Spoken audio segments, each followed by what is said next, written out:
Hello everyone, welcome to this Windows 10 video. In this video we are going to discuss that what you need to do if you are trying to update your PC but it gets stuck on this blue screen that says working on updates X% complete and do not turn off your computer.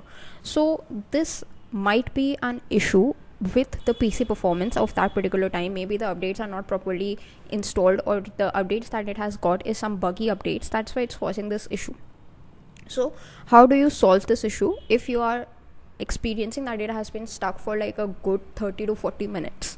Then in that case what you need to do is just search for the power key on your laptop or the power key from your CPU in case of a desktop, and just hold on to it, just press and hold on to it for about 10 seconds.